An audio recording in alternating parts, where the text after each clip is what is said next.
as per NEP 2020 direction মতে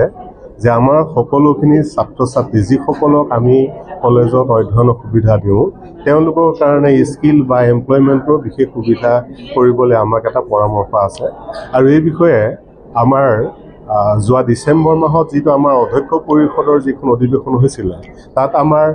সন্মানীয় শিক্ষামন্ত্ৰী শ্ৰীযুত ৰণোজ পেগু ডাঙৰীয়াই এইটো বাৰে বাৰে আমাক কৈ আছিলে যে যদিহে আমি ছাত্ৰ ছাত্ৰীসকলৰ কাৰণে আমি নিয়োগৰ ব্যৱস্থা কৰিব নোৱাৰোঁ তেতিয়াহ'লে আমাৰ এই যি আমি শিক্ষা ব্যৱস্থা সফল হ'ব নোৱাৰে সেই উদ্দেশ্য আগত ৰাখি যোৱা ছমাহ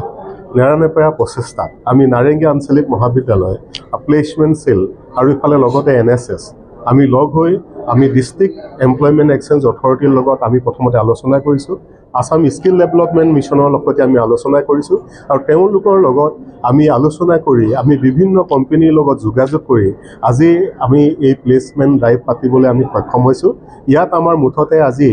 11টা কোম্পানীয়ে যোগদান কৰিছে আৰু এই 11টা কোম্পানী আমাৰ ফাইনেল ইয়েৰ ষ্টুডেণ্টসকল যিসকলৰ ইতিমধ্যে লগতে পৰীক্ষা সমাপ্ত হৈছে তেওঁলোকে ইণ্টাৰভিউত বহিব আৰু তেওঁলোকৰ পৰা যোগ্যজনে সেই নিয়োগ পাব বুলি আমি আশা কৰিছোঁ আৰু এই ক্ষেত্ৰত আমাৰ মহাবিদ্যালয় আমি কৃতিপক্ষ আমি সৌভাগ্যশালী বুলি এইকাৰণেই ভাবিছোঁ কাৰণ 11টাকৈ কোম্পানী আমাৰ এই ছাত্ৰ ছাত্ৰীসকলক মকৰল কৰিবলৈ আহিছে আৰু ইয়াৰ ক্ষেত্ৰত আমি আমাৰ পৰিচালনা সমিতিৰ সভাপতি প্ৰফেচৰ কৃষ্ণগোপাল ভট্টাচাৰ্য ছাৰৰ পৰা যথেষ্ট আমি পৰামৰ্শ তথা সহায় সহযোগিতা পাইছোঁ আৰু লগতে আমি ডিষ্ট্ৰিক্ট এমপ্লয়মেণ্ট এক্সচেঞ্জৰ assistant director mister Tariq Choudhury মহোদয়ৰ পৰা যথেষ্ট আমি সহায় সহযোগিতা পাইছোঁ আৰু আমি আশা কৰিম যে আমাৰ এই যি যাত্ৰা সদায় নিৰৱচ্ছিন্নভাৱে আমাৰ ইয়াত যিসকল ছাত্ৰ ছাত্ৰীয়ে অধ্যয়ন কৰিব তেওঁলোকক অন্ততঃ আমি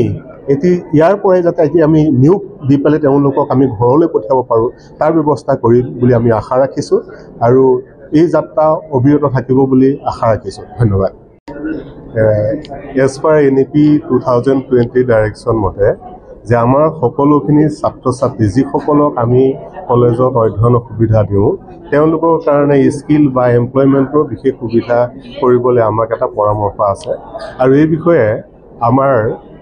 যোৱা ডিচেম্বৰ মাহত যিটো আমাৰ অধ্যক্ষ পৰিষদৰ যিখন অধিৱেশন হৈছিল তাত আমাৰ সন্মানীয় শিক্ষামন্ত্ৰী শ্ৰীযুত ৰণোজ পেগু ডাঙৰীয়াই এইটো বাৰে বাৰে আমাক কৈ আছিলে যে যদিহে আমি ছাত্ৰ ছাত্ৰীসকলৰ কাৰণে আমি নিয়োগৰ ব্যৱস্থা কৰিব নোৱাৰোঁ তেতিয়াহ'লে আমাৰ এই যি আমি শিক্ষা ব্যৱস্থা সফল হ'ব নোৱাৰে সেই উদ্দেশ্য আগত ৰাখি যোৱা ছমাহ নেৰানেপেৰা প্ৰচেষ্টাত আমি নাৰেংগী আঞ্চলিক মহাবিদ্যালয় প্লেচমেণ্ট চেল আৰু ইফালে লগতে NSS আমি লগ হৈ আমি ডিষ্ট্ৰিক্ট এমপ্লয়মেণ্ট এক্সচেঞ্জ অথৰিটিৰ লগত আমি প্ৰথমতে আলোচনা কৰিছোঁ আসাম স্কিল ডেভেলপমেণ্ট মিছনৰ লগতে আমি আলোচনা কৰিছোঁ আৰু তেওঁলোকৰ লগত আমি আলোচনা কৰি আমি বিভিন্ন কোম্পানীৰ লগত যোগাযোগ কৰি আজি আমি এই প্লেচমেণ্ট ড্ৰাইভ পাতিবলৈ আমি সক্ষম হৈছোঁ ইয়াত আমাৰ মুঠতে আজি 11টা কোম্পানীয়ে যোগদান কৰিছে আৰু এই 11টা কোম্পানী আমাৰ ফাইনেল ইয়েৰ ষ্টুডেণ্টসকল যিসকলৰ ইতিমধ্যে লগতে পৰীক্ষা সমাপ্ত হৈছে তেওঁলোকে ইণ্টাৰভিউত বহিব আৰু তেওঁলোকৰ পৰা যোগ্যজনে সেই নিয়োগ পাব বুলি আমি আশা কৰিছোঁ আৰু এই ক্ষেত্ৰত আমাৰ মহাবিদ্যালয় আমি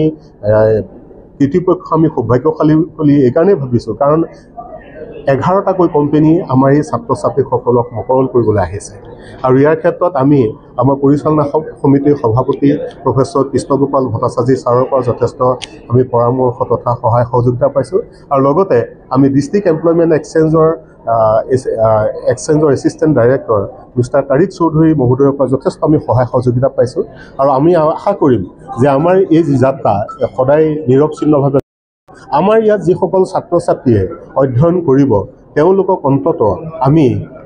ইয়াৰ পৰাই যাতে আমি নিয়োগ দি পেলাই তেওঁলোকক আমি ঘৰলৈ পঠিয়াব পাৰোঁ তাৰ ব্যৱস্থা কৰিম বুলি আমি আশা ৰাখিছোঁ আৰু এই যাত্ৰা অবিৰত থাকিব বুলি আশা ৰাখিছোঁ ধন্যবাদ